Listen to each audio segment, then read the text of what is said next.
edukasi bagi kita semua, sehingga bisa mengetahui gagasan-gagasan daripada para pasangan calon untuk masa depan daerah kita. Pada kesempatan ini kami juga berterima kasih kepada semua pihak. Kesempatan ini kami juga menyampaikan untuk memastikan demi pilkada yang damai di daerah kita. Tunjuk naluran toto aja mulai lega lapor dua mamo. Wallahumma fi ilakum mutarib. Wassalamualaikum warahmatullahi wabarakatuh. Kabupaten Wajo tahun pemilihan 2024 juga menghadirkan 7 orang panelis, dan tentu para tim panelis kita telah bekerja keras dan telah merumuskan dan menyusun materi pertanyaan serta menyerap aspirasi masyarakat Kabupaten Wajo. Dan untuk itu kami perkenalkan yakni panelis yang pertama, Profesor Dr. Haji Andi Syukri Syamsuri, AMD, SPD, NU, Satuan Masyarakat Wajo, Kemawa.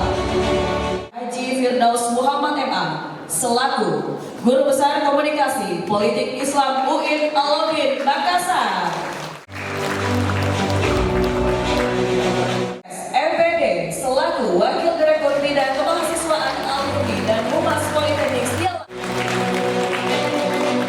Dr. Eka Sastra, SE, MSI selaku Komisaris Independen PT Pupuk Kalkir dan dosen Fakultas Ekonomi dan Bisnis.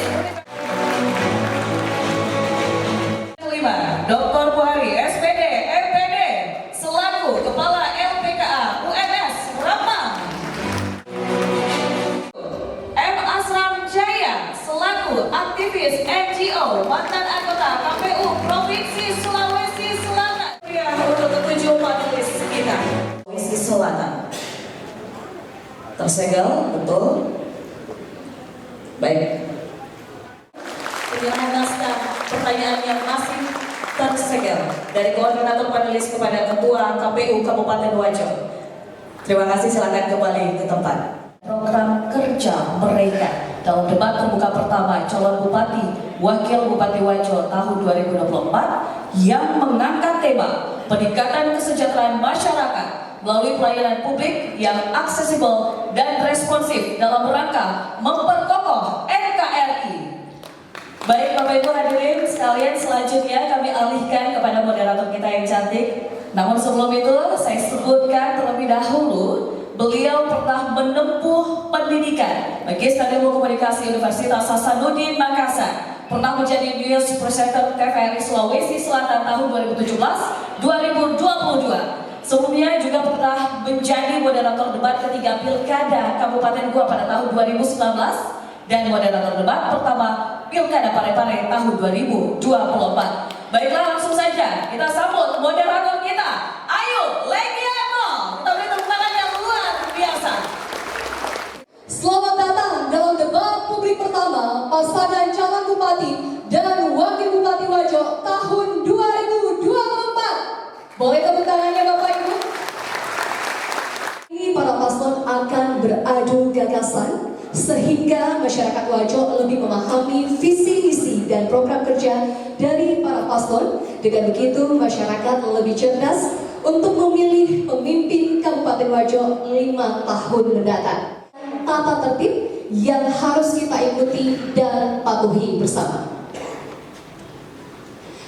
Tata tertib debat publik pertama, yakni sebelum debat, pakaian digunakan adalah bebas, sopan dan rapi. Setiap tamu undangan harus menjaga ketertiban, keamanan, serta kebersihan dan tidak membawa barang-barang yang dilarang, serta dapat membahayakan orang lain di lokasi debat.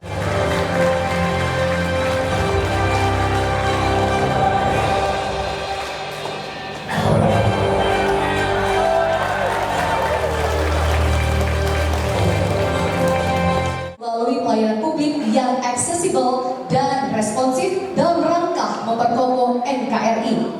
Dari tema besar inilah Komisioner KPU Wajo dibantu dengan tim perumus 7 panelis menentukan 7 subtema yang menjadi dasar pertanyaan panelis kepada paslon. 7 subtema subtema tersebut adalah ekonomi, kesehatan, pendidikan, reformasi birokrasi, NKRI, inklusi sosial, dan kemiskinan. Dan debat pertama ini terdiri dari 6 segmen. Segmen pertama yakni penyampaian visi misi para paslon. Segmen kedua dan ketiga pendalaman visi misi dari para panelis terkait dengan 7 subtema. Segmen keempat dan 5 adalah saling tanya jawab antara para paslon. Dan segmen ke-6 atau segmen penutup yakni penyampaian closing statement.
Yang saya hormati PJ Bupati Wajo bersama jajaran Forkopimda, yang saya hormati tim para penanis, yang saya hormati paslon nomor urut 2 beserta seluruh lapisan masyarakat Wajo dimanapun berada.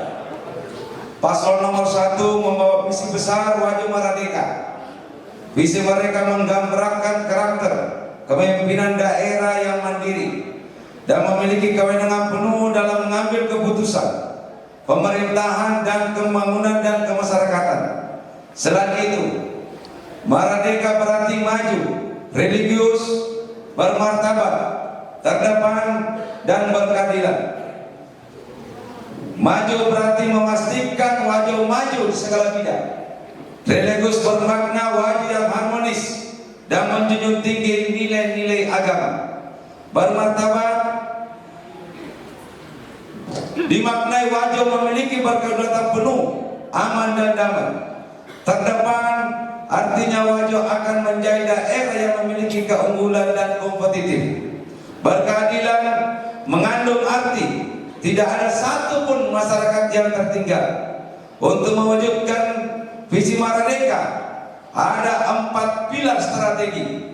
Pertama, membangun kemandirian ekonomi yang inklusif agar kesejahteraan dapat merata. Kedua, membangun birokrasi yang profesional dan transparan. Yang ketiga, meningkatkan kualitas hidup dan layanan pendidikan dan kesehatan yang memadai. Yang keempat, menyampaikan pembangunan dengan menjaga kelestarian lingkungan hidup. Terima kasih Bapak Adi Rosman. Untuk mencapai visi Wajo Merdeka ada 8 program paslon nomor urut 1. Pertama, Pintas Merdeka. Program ini berfokus pada mempercepat pembangunan infrastruktur jalan dan sarana transportasi yang menghubungkan pusat-pusat ekonomi dan memudahkan akses antar wilayah. 2. Pertanian Merdeka. Memajukan sektor pertanian melalui modernisasi peralatan, penyediaan bibit unggul, meningkatkan sistem irigasi agar produktivitas dan kesejahteraan petani semakin meningkat. 3. Sehat Merdeka. Program ini bertujuan memperkuat layanan kesehatan dengan meningkatkan kesejahteraan dan kualitas tenaga kesehatan, memperluas akses pelayanan, meningkatkan fasilitas sarana dan prasarana rumah sakit dan puskesmas. Juga berkomitmen menurunkan angka stunting melalui pemanfaatan pangan lokal. 4. Manusia Merdeka. Meningkatkan kualitas sumber daya manusia melalui pendidikan yang merata, akses beasiswa, serta pelatihan keahlian. Dengan ini generasi muda Wajo siap bersaing di era global. 5. Muda milenial Merdeka. Kami membekali kaum muda dengan keterampilan, dukungan usaha, serta investasi pada inkubator bisnis dan ekosistem digital yang akan memajukan UMKM lokal. 6. Kota Maraneka bermartabat. Program ini menata kota dengan konsep yang ramah lingkungan, menciptakan ruang nyaman untuk semua, sekaligus membangun infrastruktur untuk mengurangi risiko bencana. 7. Desa Mapan Maraneka. 8. Layanan Maraneka. Demikianlah 8 unggulan program unggulan dari paslon nomor urut 1. Kami yakin melalui 4 misi serta 8 program kami usul dapat mewujudkan maju Maraneka sebagai semboyan Maraneka Tawajoy. Ada anak perempuan, anak-anak.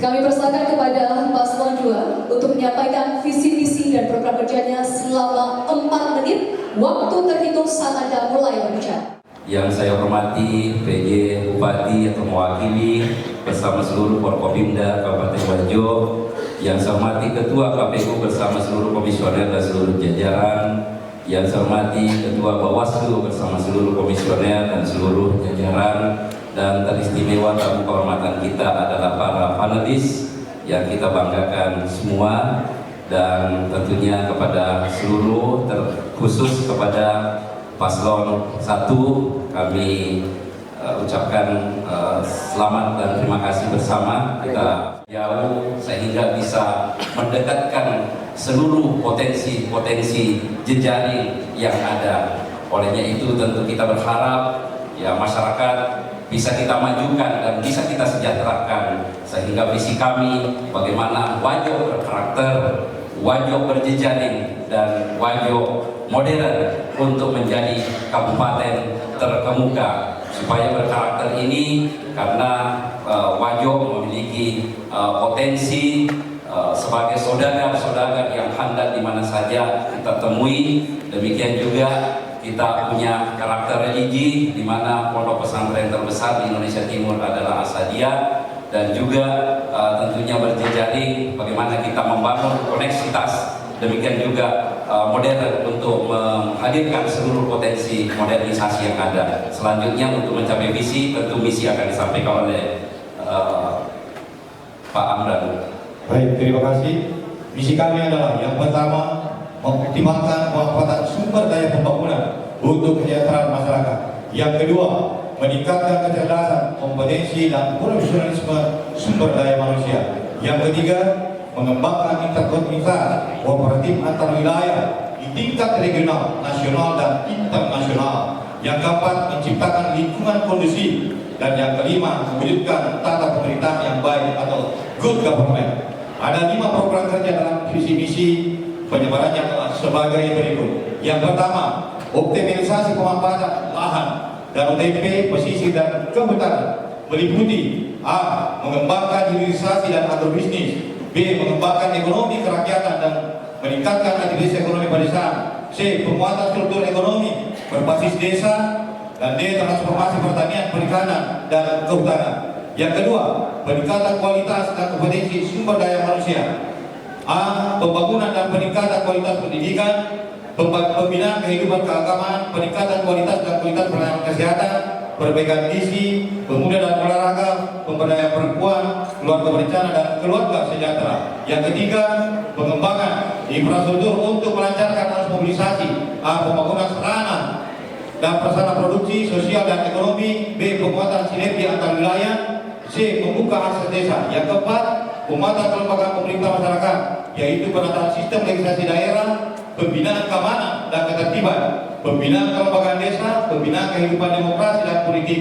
Yang kelima, peningkatan pelayanan publik, digitalisasi, penetapan pedoman minimal, penetapan birokrasi, dan pemerintahan akan penegakan hukum dan HAM. Terima kasih.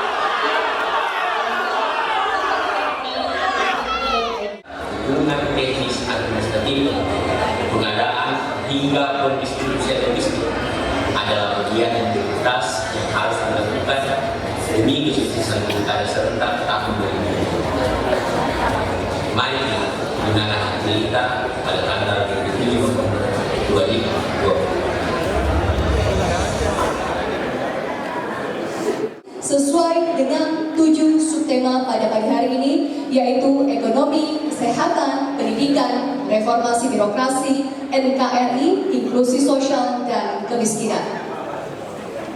Pada segmen kedua ini, pasangan calon akan menjawab pertanyaan dari tim panelis, dan selain menjawab pertanyaan, masing-masing pasangan calon akan diberikan kesempatan untuk menanggapi. Mohon maaf Pak, ditujukan ke saya. Subtema ekonomi, pertanyaan A. Pertanyaan ini hanya 1 kali, mohon disimak. Bapak Ibu, amplop masih tersegel oleh paslon 1 untuk, mohon maaf, diawali paslon 2 untuk menjawab. Saya akan bacakan pertanyaan ini hanya 1 kali, mohon disimak dengan baik.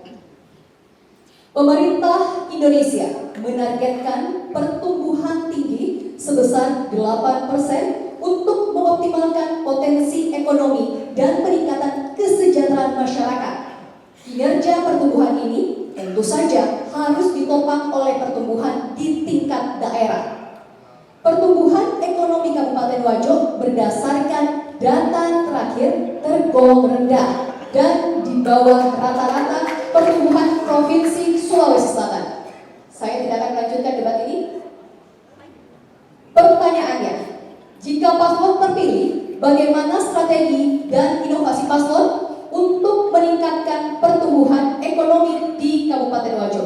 Saya persilahkan kepada paslon 2 untuk menjawab selama 2 menit. Waktu terhitung saat Anda mulai. Bahwa untuk memacu pertumbuhan ekonomi kita, tentu kita memiliki potensi sumber daya alam yang cukup melimpah, khususnya di wilayah Kabupaten Wajo, khususnya di sektor pertanian, di mana pertanian ini mulai dari perikanan kita, peternakan kita, dan segala potensi yang ada. Kalau ini dapat dimaksimalkan dengan menghadirkan modernisasi dan pembinaan SDM kepada seluruh petani-petani kita, tentu ini akan bisa memacu. Apalagi Kabupaten Wajo yang paling berkontribusi besar dalam pertumbuhan ekonomi kita itu adalah pertanian. Kenapa terjadi di masa tahun 2022 terjadi penurunan pertumbuhan ekonomi kita, di mana pada saat itu gas alam kita yang selama ini berjalan termanfaatkan dengan baik, kontrak kerja tidak dapat berlanjut, sehingga pembagi dari yang ada itu masih tetap ada, sementara yang dibagi adalah 0. Di tahun 2023 terjadi anjlok, turun lagi ini karena kita dapat El Nino selama 6 bulan. Sementara sumber pendapatan pertumbuhan ekonomi kita adalah dari sektor pertanian. Dan tentu kita ketahui bersama bahwa pertumbuhan ekonomi ini bukan berarti membawa daerah kita dalam kemiskinan. Terbukti bahwa terakhir di bulan Maret ini posisi kemiskinan kita terendah keempat setelah Makassar, Sidrap, dan Parepare. Kemudian pendapatan per kapita kita sudah meningkat 63 juta rupiah yang masuk dalam 5 besar di Sulawesi Selatan. Menyambut bahwa kita di Kabupaten Wajo ini adalah kita yang sementara kategori terendah. Sementara kita berbicara potensi yang ada di Kabupaten kita, Kabupaten Wajo, khususnya sektor pertanian, semua orang tahu bahwa luas lahan pertanian kita di Kabupaten Wajo cukup sangat besar dan cukup menjanjikan untuk kesejahteraan dan perekonomian masyarakat kita, khususnya di Kabupaten Wajo. Tadi dijelaskan salah satu faktor adanya gas. Saya kira banyak hal, langkah-langkah yang harus dilakukan oleh pemerintah. Kita ketahui bersama, Kabupaten Wajo adalah potensi yang sangat besar, bisa dikembangkan untuk menjamin kesejahteraan masyarakat Kabupaten Wajo.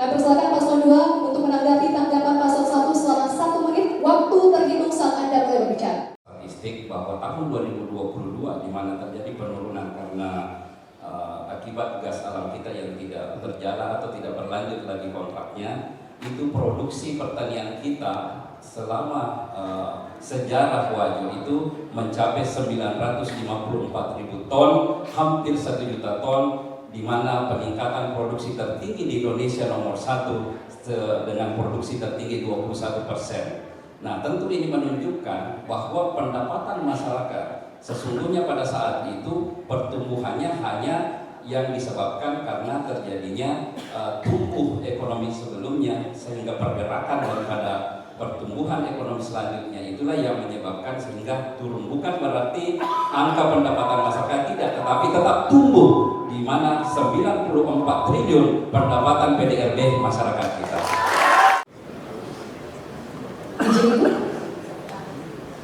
Reformasi birokrasi. Terima kasih.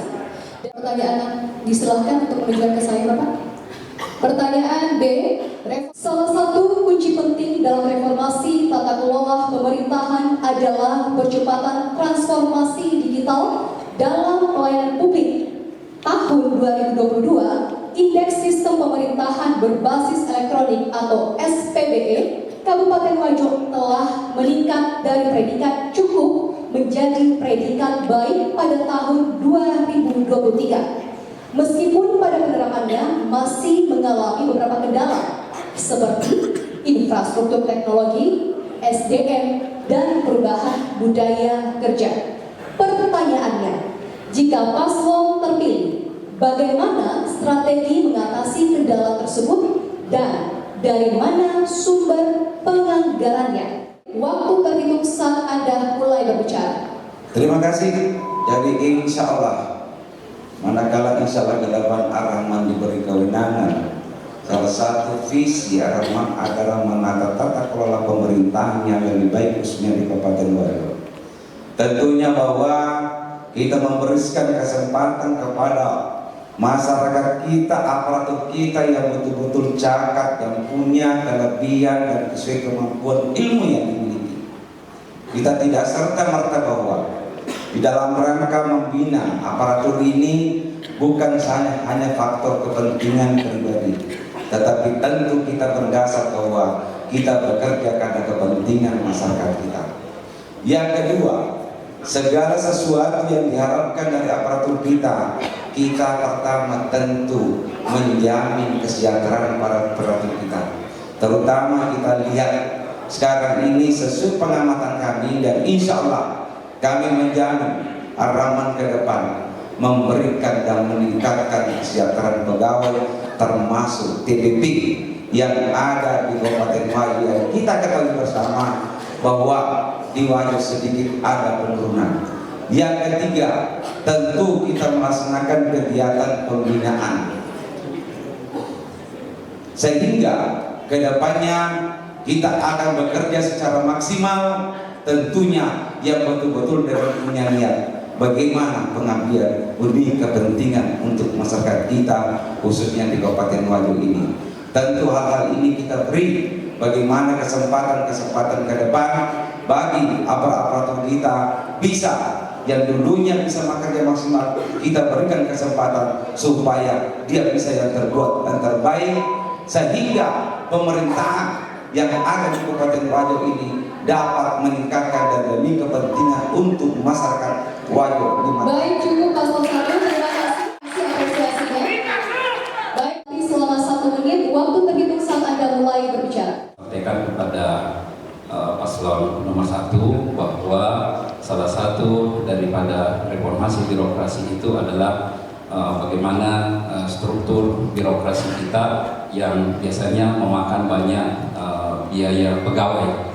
Kami telah melakukan yang lalu itu dengan restrukturisasi perampingan ini. Apakah setuju dengan itu? Jangan sampai khawatir nanti digemukkan lagi sehingga anggarannya justru lebih membebani. Sehingga kita butuhkan tadi antar koneksi ke desa-desa, masih banyak ekspor kita, itu butuh sekali biaya untuk memaksimalkan fungsi teknologi sampai di pelosok-pelosok. Karena semua pergerakan ekonomi ini sudah harus didukung dengan teknologi, dan tentu ini sangat membutuhkan banyak anggaran publik agar bisa kita efisienkan anggaran biaya-biaya pegawai yang selama ini. Demikian.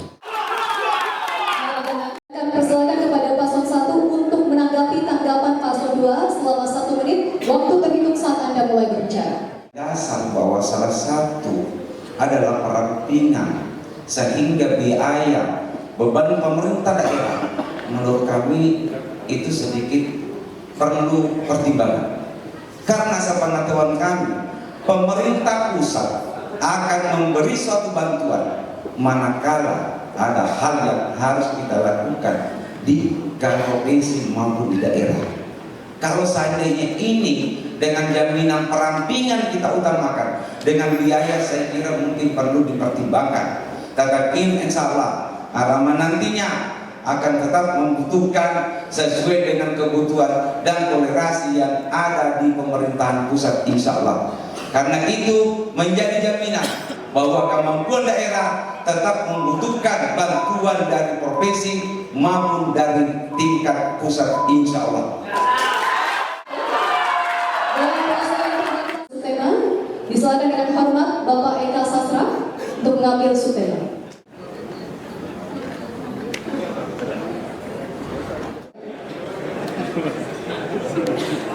Boleh ditunjukkan koordinator? Baik. Inklusi sosial harus disikap dengan baik. Di Wajo terdapat 706 masjid, data dari Kemenak tahun 2024. Sementara sekolah sebagaimana rilis pemerintah Kabupaten Wajo sebanyak 632, sumber dari wajokap.go.id. Pertanyaannya, jika paslon terpilih, apa upaya untuk menyediakan aksesibilitas rumah ibadah dan sekolah bagi penyandang disabilitas? Kami persilakan kepada paslon 2 untuk menjawab selama 2 menit. Waktu terhitung saat Anda mulai. Adalah infrastruktur kebutuhannya, kemudian penyediaan hunian dan bangunan rumah tinggal, demikian juga fasilitas pejalan kaki di jalan raya, kemudian tempat-tempat yang memang membutuhkan khususnya di sekolah-sekolah yang ada, dan mereka harus diberikan ruang yang besar pada mereka supaya mereka bisa berkreasi, mereka bisa terus tampil, ya, bahkan tentu diberikan kesempatan yang utama agar mereka memiliki kepercayaan diri, termasuk di masjid-masjid kita sudah harus membutuhkan fasilitas-fasilitas yang ada, di mana kemarin kami sudah buatkan peraturan bupati satu-satunya di Indonesia yang menghadirkan peraturan bupati melalui program Gerakan Masjid Cantik, sehingga hampir seluruh 700 kurang lebih masjid di Wajo itu alhamdulillah secara fisik betul-betul sudah terpenuhi, walaupun itu banyak sekali dengan partisipasi daripada masyarakat. Yang penting mereka selalu diarahkan sehingga semua fasilitas-fasilitas ada, termasuk buat para disabilitas kita untuk mereka memiliki kesempatan yang baik. Demikian juga di sekolah-sekolah agar mereka betul-betul mendapatkan fasilitas maksimal untuk dapat merasakan hak-hak mereka, dan kalau perlu ya tentunya mereka diberikan fasilitas khusus, ya, khususnya kepada privat, ya, pemberian pembinaan secara privat supaya mereka betul-betul memiliki kepercayaan diri dalam pribadi mereka untuk bisa berkolaborasi atau bersosialisasi bermasyarakat atau mengikuti pembelajarannya. Baik, satu untuk menanggapi selama 1 menit. Waktu terhitung saat Anda mulai berbicara. Bahwa ada salah satu program, dan ini saya sangat setuju sebagai masyarakat Wajo, yaitu dengan Demantik, Gerakan Masjid Cantik. Tetapi alhamdulillah kami melihat dari 14 kecamatan yang ada ini tentu perlu sedikit penanganan khusus. Jangan hanya dijadikan sebagai simbol bahwa kita menggunakan suatu program, tetapi yang kita lihat khususnya di Kabupaten Wajo ini perlu penanganan khusus untuk tempat ibadah yang kita miliki. Terus terang, kami sebagai orang daerah tentu lewat di Kabupaten Maros, orang datang itu sehingga beribadah butuh kenyamanan, butuh keenakan sehingga dapat melaksanakan ibadah secara khusus. Itu barangkali. Untuk menanggapi tanggapan paslon 1 selama 1 menit. Waktu terhitung saat Anda mulai berbicara.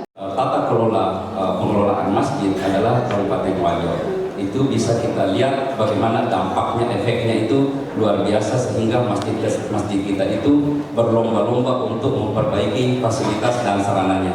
Terkait dengan penganggaran, saya kira kita sudah maksimalkan dan memang pola pemberian hibah sekarang sudah berbeda dari sebelumnya, di mana dulu model pemberian hibah itu ada dalam bentuk kerombongan, sehingga setiap waktu, setiap saat kita bisa melakukan realisasi pemberian bantuan kepada masjid-masjid. Selama terjadi perubahan regulasi, sehingga itu harus masjid yang mengusulkan, dan itu 1 tahun sebelumnya mereka harus mengajukan dan dibahas di DPRD, dan hampir semua kami respon, dan semua yang kami berikan luar biasa masjid-masjid kita yang dinikmati oleh masyarakat. Baik, juga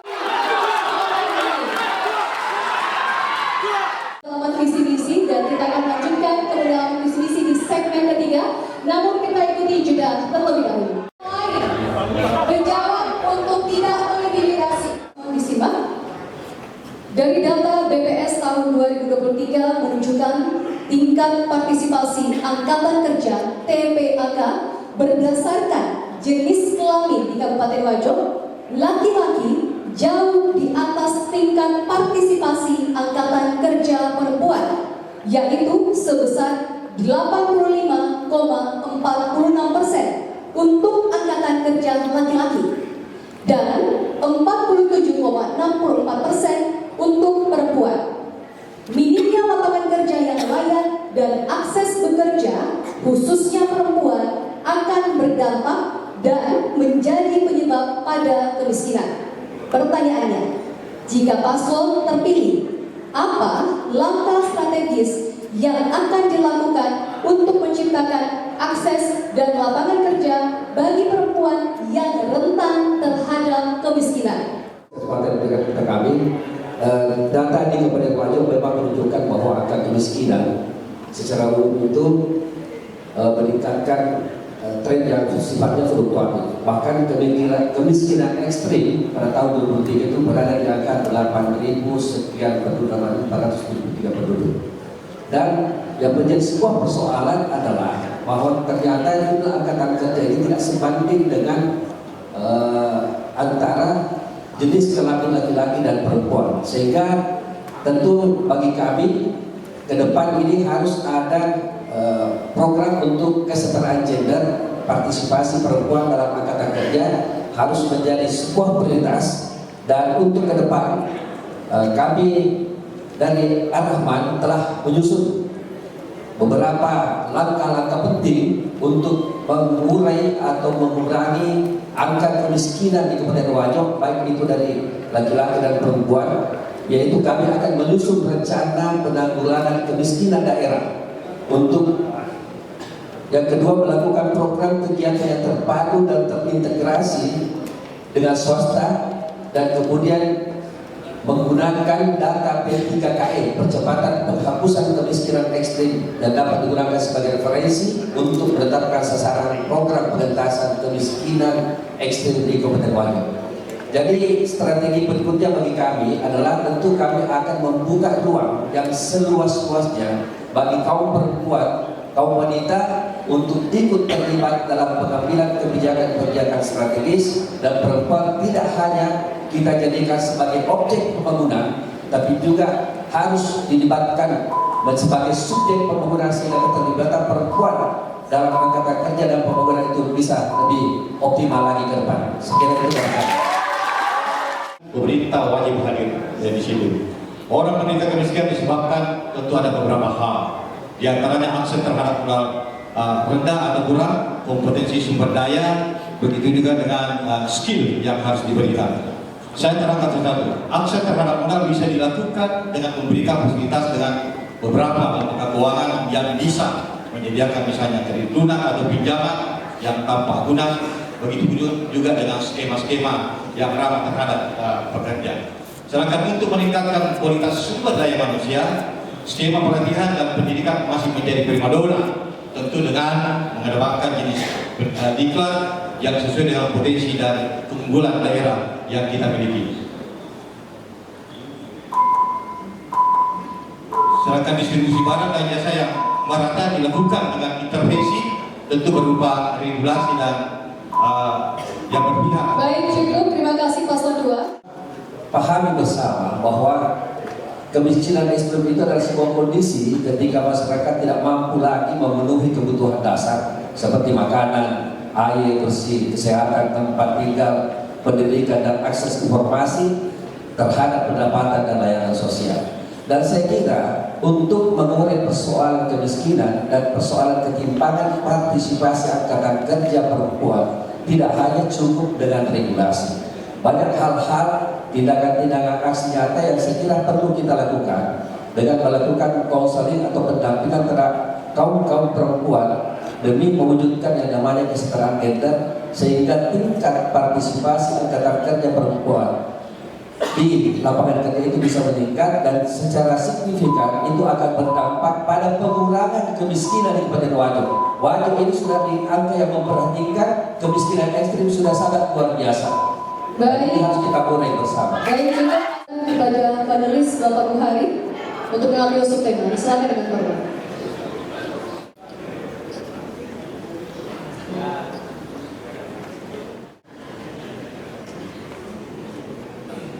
Baik, terima kasih. Pertanyaan P, subtema kesehatan. Aksesibilitas layanan kesehatan di Kabupaten Wajo merupakan aspek penting dalam meningkatkan kualitas hidup masyarakat dan memastikan pelayanan kesehatan yang merata. Hal ini masih dirasakan oleh masyarakat yang berada di daerah pelosok dan pedesaan. Akses layanan kesehatan, obat-obatan, dan para medis masih menjadi kendala.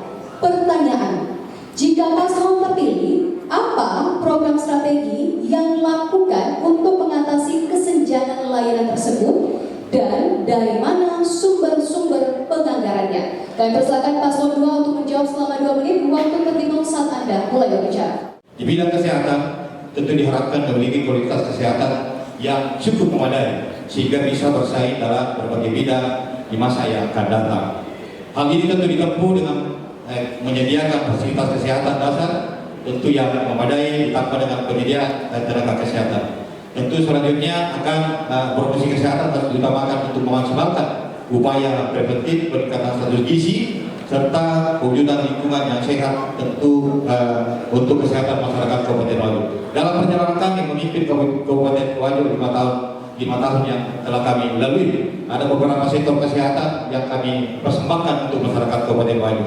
Di akhir masa jabatan kami pada tahun 2024 kami menitipkan anggaran 48 miliar untuk membackup kesehatan masyarakat Kabupaten Wajo, yaitu seluruh Kabupaten Wajo, siapapun itu yang sakit dengan batas sampai dengan kelas 3 ada insya Allah berlaku sampai dengan 2024. Ini adalah BPJS gratis siapapun yang sakit masyarakat Kabupaten Wajo, batasnya kelas 3 dan berlaku sampai 2024, tidak ada upaya sepeser pun.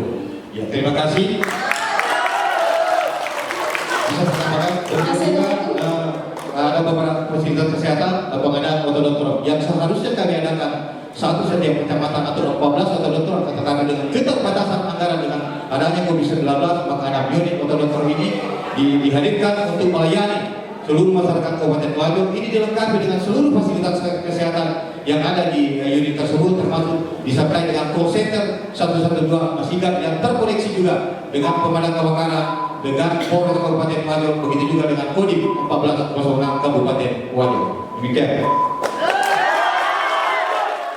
Terhadap layanan kesehatan, maka saya kira kita harus fokus berbicara tentang pertama, kalau kita mau melihat akses layanan kesehatan yang terjangkau secara luas di seluruh wilayah kabupaten di Kabupaten Wajo seperti yang disampaikan tadi, bahwa yang pertama adalah kita harus melakukan penyiapan sumber daya tenaga kesehatan dan distribusi sumber daya tenaga kesehatan yang merata di seluruh wilayah puskesmas, pustu di seluruh desa-desa yang ada di Kabupaten Wajo.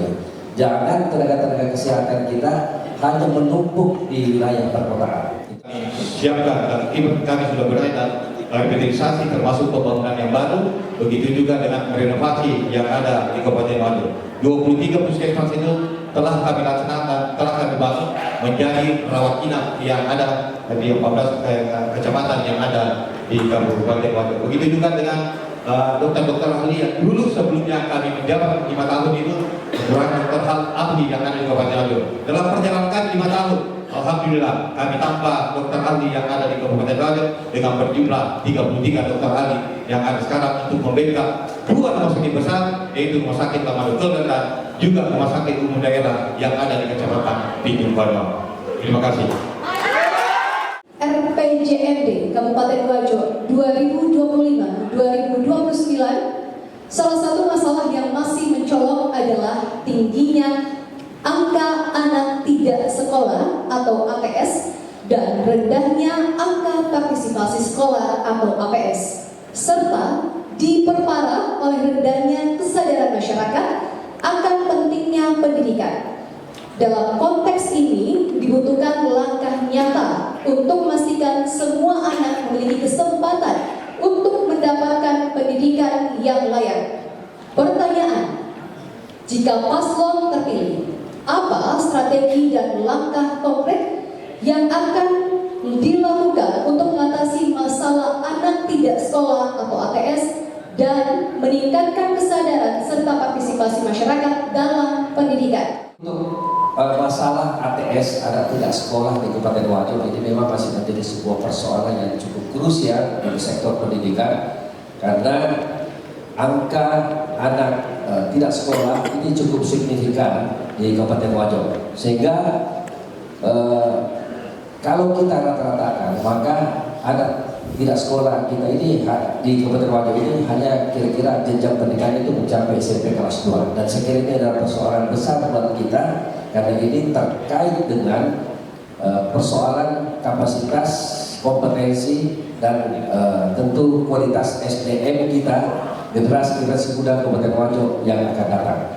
Sehingga memang tentu perlu bagi kita semua mencermati persoalan ini dan mencari solusi-solusi terbaik untuk itu. Dan kami dari Pasangan Ar-Rahman telah menyusun beberapa rencana program yang bila kami terpilih nanti insya Allah itu yang akan kami laksanakan secara umum di kegiatan atau di sektor pendidikan. Yang pertama, bahwa kami Ar-Rahman mempunyai program yang namanya program Manusia Merdeka. Manusia Merdeka ini akan mendorong peningkatan hasil belajar murid melalui peningkatan kualitas guru, ketersediaan guru, dan juga fasilitas pembelajaran yang memadai. Kemudian yang kedua, kita akan mendorong peningkatan akses pendidikan, terutama kaum yang termarginalkan. Dan inilah yang kemudian sebenarnya berkontribusi cukup besar terhadap tingginya persentase anak tidak sekolah di Kabupaten Wajo. Kemudian yang ketiga, kita akan tentu berfokus pada kualitas hasil belajar, khususnya pada peningkatan indeks literasi dan indeks numerasi.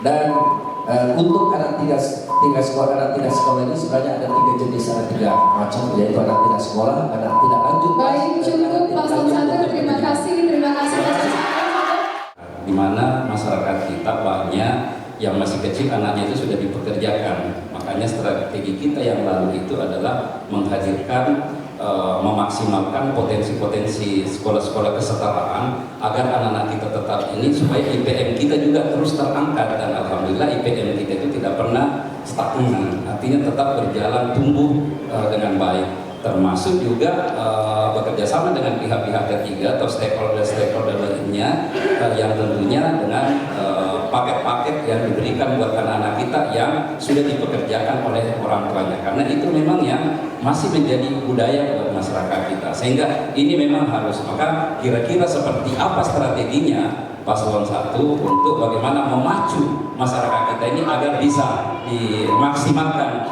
ATS kita ini pada anak-anak kita yang putus sekolah. Anda mulai berbicara.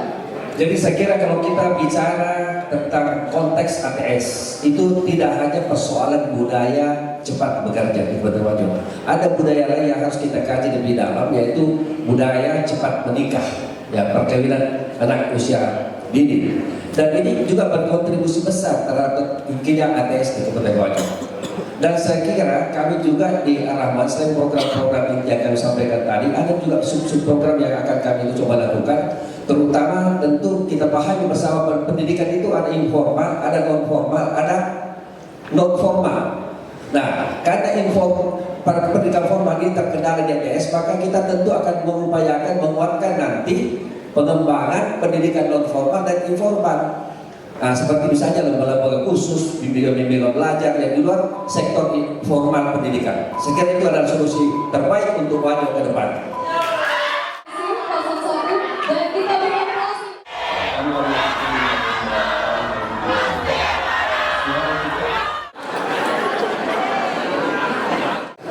Baik, pada segmen keempat ini pasangan calon diberikan kesempatan bertanya kepada pasangan calon lain dan pasangan calon lain menjawab, dan pasangan calon yang penanya akan menanggapi kembali dan ditanggapi kembali oleh para paslon.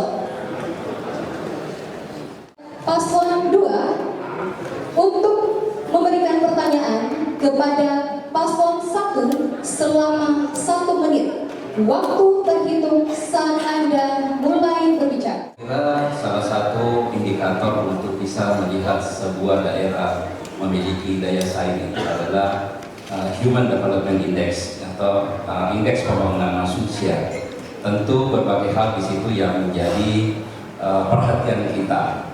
Tentu ada strategi-strategi untuk bagaimana secara simultan seluruh hal-hal yang bisa mempengaruhi daripada indeks pembangunan manusia. Contoh tadi disampaikan bahwa TPP daripada pegawai kita, sementara kita dibatasi aturan untuk bagaimana 30% belanja pegawai yang tentu tidak sesuai dengan pemikiran kita begitu saja. Walaupun kita punya keinginan mau, tetapi kalau ada regulasi aturan yang ini kalau sudah melebihi dari 30%, bagaimana? Nah, tentu seperti apa contohnya untuk bisa IPN ini seluruh sektor-sektor di situ yang mempengaruhi bisa kita tingkatkan. Baik, juga Pertanyaan terkait dengan Human Development Index atau IPM ya, Indeks Pembangunan Manusia. Ya, saya kira kita bersama bahwa indikator Human Development Index itu atau IPM itu yang pertama tentu kita terkait dengan yang pertama parameternya indikatornya adalah usia harapan hidup, yang kedua angka harapan lama sekolah, kemudian yang ketiga rata-rata lama sekolah, dan kemudian yang keempat adalah terkait dengan kesejahteraan ekonomi. Dan tentu kami di Ar-Rahman ketika kami diberikan kepercayaan oleh masyarakat Wajo untuk memimpin 5 tahun ke depan, menghadirkan pemimpin baru, harapan baru dan kehidupan baru untuk seluruh masyarakat Wajo demi kemajuan pembangunan dan peningkatan kesejahteraan masyarakat Wajo. Tentu persoalan Human Development Index ini akan menjadi satu perhatian yang besar bagi kami, dan tentu ke depan selama 5 tahun ke depan kami akan menjadikan IPM Kabupaten Wajo berada di 3 besar di Sulawesi Selatan.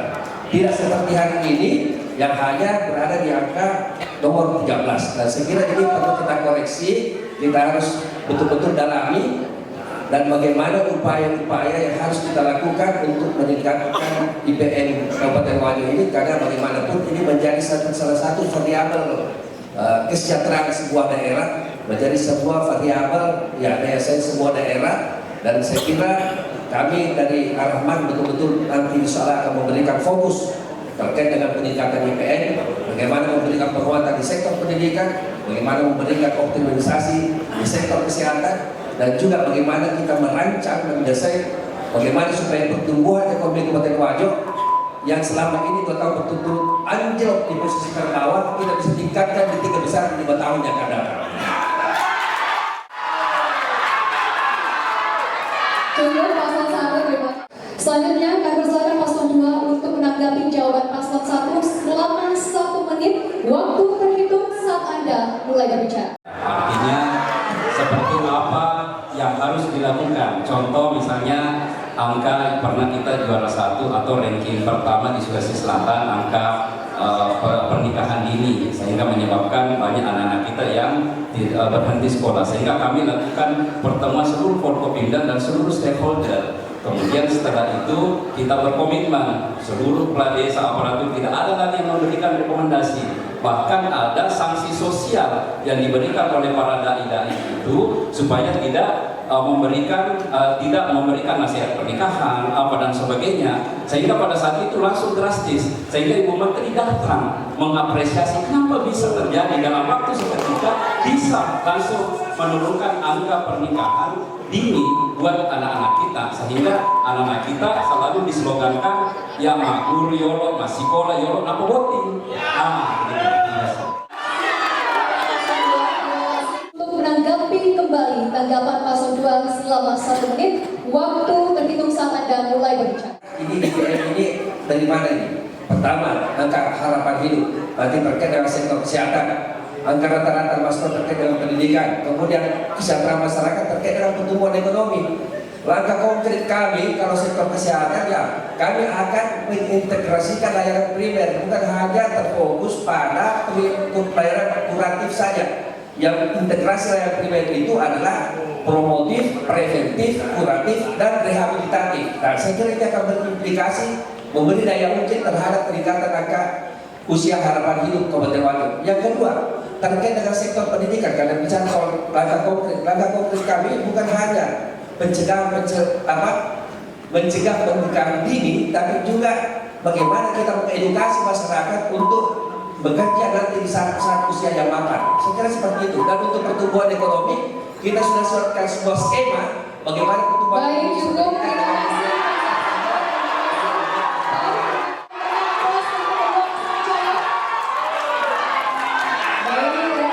Persilakan kepada paslon 1 memberikan pertanyaan kepada paslon 2 selama 1 menit. Waktu terhitung saat Anda mulai berbicara. Kita tahu bersama bahwa pelayanan kesehatan pada dasarnya yang dimaksud kesehatan masyarakat yang diharapkan ada pengaruh terhadap peningkatan produktivitas masyarakat secara sosial dan ekonomi. Terdapat 4 jenis pelayanan kesehatan: promotif, preventif, kuratif, dan rehabilitatif. Sehingga pada kesempatan ini kami dari paslon nomor 1 ingin menanyakan kepada paslon nomor 2 bahwa dari keempat jenis pelayanan tersebut hal-hal apa yang harus ditanggapi untuk menunjang kesejahteraan masyarakat kita ke depannya, insya Allah. Kami persilakan kepada paslon 2 menjawab pertanyaan selama 2 menit. Waktu terhitung saat Anda mulai berbicara. Dan 4 hal tadi itu adalah bagaimana kita melakukan terus promosi kesehatan, edukasi kesehatan kepada masyarakat, sambil kita tentunya memaksimalkan daripada hal-hal yang selalu menjadi problematika dalam kesehatan masyarakat kita. Contoh dalam hal layanan, ya kami puskesmas kita tingkatkan menjadi BLD, ya, supaya betul-betul mereka mandiri, mereka berinovasi, mereka berkreasi, tidak mereka betul-betul menyesuaikan dengan kondisi wilayahnya. Bahkan puskesmas itu berkreasi, bahkan ada puskesmas kita sekarang ini memiliki VVIP dan apa sebagainya, sehingga mereka betul-betul dinikmati oleh masyarakat, tidak perlu lagi harus ke kota, mereka sudah bisa terlayani sama dengan di kota. Demikian juga dengan promosi-promosi kesehatan untuk perwujudan status gizi, perwujudan lingkungan, bagaimana mengatasi tentang stunting, bagaimana mereka diedukasi untuk memanfaatkan seluruh potensi-potensi makanan lokal yang ada itu, agar mereka memanfaatkan makanan-makanan lokal untuk bisa membantu masyarakat kita, sehingga bisa mengurangi mereka untuk selalu pergi ke rumah sakit. Tetapi tentu kita akan menyediakan kedaruratan seperti otot-otot yang kita sudah siapkan. Sekian ratus masyarakat kita selamatkan jiwanya dengan adanya layanan otot-otot, kemudian penambahan dokter ahli yang cukup signifikan, bahkan masih ada 25 yang sekarang masih belajar. Kalau itu kembali semua, pasti akan mengurangi. Baik, cukup. Bapak Ibu, terima kasih. Adalah mengintegrasikan 4 layanan, yaitu yang pertama integrasi 4 layanan primer, yaitu pelayanan promotif, preventif, kuratif, dan rehabilitatif. Yang menjadi persoalan adalah ya kita tentu harus bahwa kegiatan integrasi dan primer ini harus didukung dengan regulasi dan kebijakan anggaran. Nah, selama 5 tahun saya tidak melihat ada regulasi dan kebijakan anggaran yang ditetapkan oleh pemerintah sebelumnya terkait program ini. Padahal ini penting, ya, ini penting. Ini dan sebagainya. Secara kuantitas bertambah, tapi secara kualitas justru pelayanan kesehatan kita disoroti. Sopeng kita rujuk, pasien kita rujuk ke Sopeng. Ada apa ini? Pasien kita dirujuk ke Sopeng berarti ada persoalan layanan kesehatan kita. Baik, cukup. Terima kasih Bapak Ibu untuk menanti tata tertib kita pada debat publik pertama ini. Diberikan waktu selama 1 menit. Waktu terhitung saat Anda mulai berbicara. Selama ini terkait dengan kesehatan, kalau terkait penganggaran itu kami selalu patuh dengan mandatori penganggaran yang ada. Tentu kami tidak akan bisa keluar daripada regulasi yang ada. Makanya seluruh puskesmas kita di Merdeka, kemudian rumah sakit jiwa kita yang dari tipe D sudah meningkat menjadi tipe C, ya, yang tentunya akan mengurangi tadi rujukan lagi.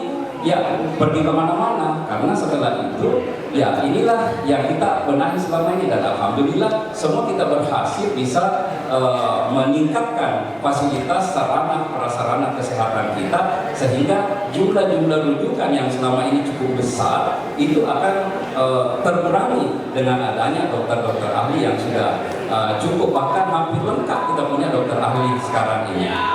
Paslon 2 untuk memberikan pertanyaan kepada paslon 1 selama 1 menit. Waktu terhitung saat Anda mulai berbicara. Daya manusia tentu bukan sekedar kita mereka bekali dengan pendidikan formal. Tentu yang banyak sekarang merusak tatanan kehidupan anak-anak kita sekarang ini adalah terkait dengan moralitas.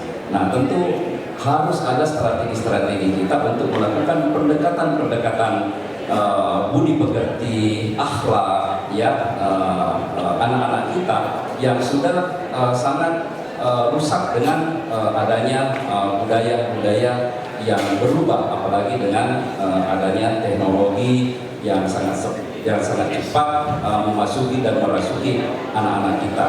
Nah, tentu ini kita harus mempersiapkan 10, 20, 30 tahun yang akan datang. Nah, seperti apa kira-kira strateginya untuk mempersiapkan anak seperti itu? Jadi memang kita di Kabupaten Wajo ini, apalagi terkait dengan angka ATS tadi yang cukup tinggi, berarti memang kita tidak boleh hanya fokus pada sektor pendidikan formal, ya, yaitu pendidikan yang berjenjang mulai sekolah dasar, menengah sampai ke tinggi. Tetapi terkait dengan itu, moralitas anak-anak sekolah kita yang memang misalnya mungkin di sekolah-sekolah formal ada keterbatasan, maka perlu ada penguatan di sektor pendidikan informal. Ya, di sektor pendidikan informal inilah yang seharusnya memberi penguatan terhadap peningkatan moralitas akhlak anak-anak sekolah kita. Nah, pendidikan informal ini yang harus diperkuat. Juga kalau bisa ya pendidikan non formal. Kita tahu bersama pendidikan itu ya tidak seluruh hanya pendidikan informal saja, ada formal, yang kedua ada informal, dan kemudian ada non formal. Dan ketiga jenjang atau sektor pendidikan ini harus kita optimalisasi dan berdayakan semua, sehingga pada ujungnya nanti akan menghasilkan keselarasan pada peningkatan moralitas, akhlak, kecerdasan, kompetensi, sumber daya manusia, generasi muda kita di Kabupaten Wajo ini. Jadi kami dari harapan betul-betul nanti akan memikirkan dan memberikan kebijakan-kebijakan khusus terkait dengan penguatan sektor pendidikan informal dan sektor pendidikan non formal. Jadi kita tetap tentu memberikan porsi yang cukup besar sebagai mandatori undang-undang di sektor pendidikan formal, tetapi dua sektor ini tidak boleh kita abaikan, karena harapannya tadi ya, bagaimana kita membentuk moralitas anak-anak muda kita untuk 5 tahun yang akan datang. Insya Allah anak-anak muda kita akan mendapatkan harapan baru untuk kehidupan baru yang datang. Seperti apa upayanya? Contoh, bagaimana anak-anak memiliki life skill, keterampilan bagaimana memiliki soft skill, ya utamanya akhlak, pembinaan emosional. Kami dalam 5 tahun yang lalu, karena kami sudah lakukan, kami memacu untuk menghadirkan program-program penghafalan Al-Quran. Alhamdulillah tumbuh luar biasa. Sekarang ini sudah kurang lebih 80 pondok tahfiz Al-Quran yang ada di wilayah Kabupaten Wajo. Mungkin kita yang terbesar di Sulawesi Selatan. Dan jumlah anak yang sedang menghafal sekarang ini hampir 4.000 anak kita yang menghafal. Kira-kira 10-20 tahun ini nanti penghafal-penghafal Al-Quran ini nanti akan memiliki sebuah kepribadian dan sebuah ini yang akan menjadi dokter, menjadi arsitek, akan menjadi ekonom, menjadi politisi, menjadi birokrat, pelayan-pelayan yang tentunya memiliki akhlak seperti itu. Baik, tanggapan paslon 2 selama 1 menit. Oh, maaf. 1 kedua lagi. Tadi moderator sampaikan bahwa kalau ada istilah-istilah khusus tolong dijelaskan. Jadi saya mau jelaskan ini supaya dipahami oleh pasangan sebelah. Karena pertama, pendidikan formal. Pendidikan formal itu apa? Pendidikan berjenjang, dan mulai dari pendidikan sekolah dasar, sekolah menengah sampai sekolah tinggi. Pendidikan formal itu, Pak, adalah sekolah dengan orang tua, dengan lingkungan, dengan keluarga. Pendidikan non formal itu ya seperti Bapak sampaikan, tahfiz, bimbingan belajar, kemudian bimbingan teknis dan pelatihan keterampilan lain yang mendukung munculnya atau hadirnya sumber-sumber daya manusia Kabupaten Wajo yang unggul, cerdas, berkarakter dan berakhlak, Pak. Jadi kami yakin Ar-Rahman 5 tahun ke depan akan membangun generasi emas Kabupaten Wajo insyaallah.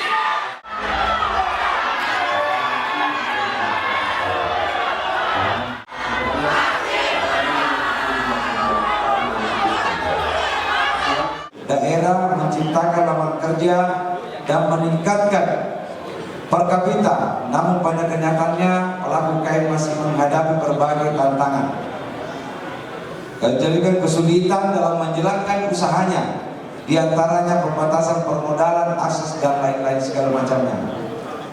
Pertanyaan saya, apa solusi Anda paslon nomor urut 2 tawarkan untuk mengatasi permasalahan sehingga UKM tidak hanya berkelanjutan terhadap perekonomian, termasuk dapat meningkatkan skala usaha menjadi besar adalah sistem permodalannya. 10.000 entrepreneur, artinya 10.000 wirausaha baru, karena banyak anak-anak kita yang belum ada lapangan usahanya. Kasihan mereka bertumpuk di kantor menjadi tenaga honorer.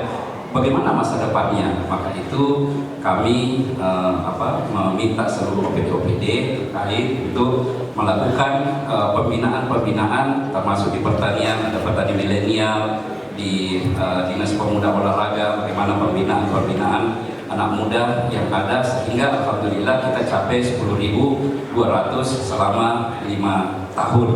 Dan tentu mereka harus diberikan ruang, utamanya usaha-usaha mereka untuk bisa melengkapi aturan-aturan izin perizinan, ya, termasuk BPOM-nya, badan pengawasan obat makanannya. Kalau semua sudah lengkap, sehingga ada beberapa yang sudah sampai tampil di produk-produk mereka ke luar negeri, sehingga mereka ini dan seluruh binaan-binaan ini akan selalu dimediasi, difasilitasi dengan lembaga-lembaga perbankan agar mereka betul-betul bisa menggunakan dan memanfaatkan dana-dana kur, ya, ataukah dana-dana yang bunga murah, bahkan mereka bisa dapat suntikan-suntikan dana dari perusahaan-perusahaan melalui CSR, ya, atau yang menjadi binaan dari perusahaan-perusahaan yang masuk di dalam wilayah kita. Berada. Selama masa kampanye kami berkeliling ke seluruh penjuru Wajo, berjumpa dengan masyarakat yang datang bukan mengharap bayaran, mereka hadir membawa harapan. Mereka menginginkan perubahan, hidup yang lebih baik. Mereka ingin lebih makmur dan sejahtera kehidupan di masa yang akan datang. Pertumbuhan ekonomi yang mengalami penurunan selama kurun waktu 5 tahun terakhir, kemiskinan ekstriknya terus bertambah. Banyaknya daerah yang belum tersentuh pembangunan infrastruktur jalan, daerah yang terus merosot, serta ketimpangan pembangunan masih menjadi masalah besar pembangunan Kabupaten Wajo. Kondisi ini tidak boleh terulang lagi, saudara-saudara. Ar-Rahman hadir berjuang untuk menyelesaikan persoalan itu. Ar-Rahman hadir membawa harapan baru agar seluruh lapisan masyarakat dimanapun berada merasakan hadirnya pemerintahan yang berpihak pada rakyat, yang bersih, mandiri, bermartabat, dan tidak dikontrol oleh siapapun. Bagi kami, pasangan Ar-Rahman, perjalanan ini adalah seperti perjalanan spiritual. Setiap jabat tangan, setiap pelukan, setiap tatapan mata selalu membawa pesan. Kami ingin Wajo yang lebih adil dan bermartabat. Karena itu, Tuhan Yang Maha Kuasa, Allah Subhanahu wa Ta'ala tentunya akan memberikan kekuasaan kepada yang dikehendakinya dan akan mencabut kekuasaan juga kepada yang dikehendakinya. Kita juga menyaksikan tentu ada saudara-saudara kita yang alergi terhadap kehendak perubahan. Mereka inilah yang selama ini menikmati ketimpangan ini, Bapak Ibu Saudara. Itu yang akan kami ubah. Tapi kami tidak melawan dengan kebencian, kami tidak melawan dengan rasa kedengkian, kami tidak melawan membalas dengan berita-berita bohong. Karena kami akan selalu membawa prinsip leluhur orang Wajo, yaitu sifat tahu, sifat lebih, dan sifat ingat. Kita tetap harus mengedepankan persatuan dan penghormatan kepada kebinekaan. Karena penghormatan kepada persatuan dan persaudaraan akan mengantarkan kita semua yang sedang berikhtiar untuk mencapai tujuan bersama. Tidak berdagang dengan rakyat. Yang di tengah serangkap dan bila terbawa terlupakan. Yang di tengah pun akan terlupakan. Karena itu pesan yang kami bawa adalah pemerintah yang menyayangi, membereskan soal kepentingan pemerintah, soal ketimpangan. Bersama Ar-Rahman, kita wujudkan harapan baru untuk Kabupaten Wajo. Mari kita ciptakan kondisi pilkada Wajo yang damai, jujur, adil, aman, dan tentram. Dan tetap bergandengan tangan menjemput harapan baru untuk Wajo yang lebih baik. Mari bersatu berdua pada hari tanggal 7 November 2024. Insya Allah, Ar-Rahman Tidak ada yang sempurna di dunia ini, karena kesempurnaan hanya milik Allah Subhanahu wa Ta'ala. Sebagai manusia, kita hanya wajib berikhtiar dengan kerja keras, kerja cerdas, dan kerja ikhlas. Tidak mungkin tidak ada hal baik yang sudah kami lakukan selama 5 tahun masa jabatan kami. Seperti tidak mungkinnya seorang luput dari kekurangan. Maka melanjutkan sesuatu yang baik selalu jauh lebih mudah dan lebih bermanfaat daripada memulai sesuatu dari awal lagi atau dari nol lagi. Pilih kami untuk keberlanjutan kebaikan yang sudah tertanam sembari membenahi yang belum beres. Di Wajo ada Danau Tempe, di 2024 ada Masih. Taman bunga harap baunya, langit biru amatlah cerah. Pak Masih sudah banyak karyanya, untuk apa lagi mau berubah? Rampeka pada cending nagonai, lagu rampe toki pada lundran nakalukue, segan kak si mata jarum, lagu singa toki si bukuran minum. Ingatin pada tanggal 27 November 2024. Jodoh!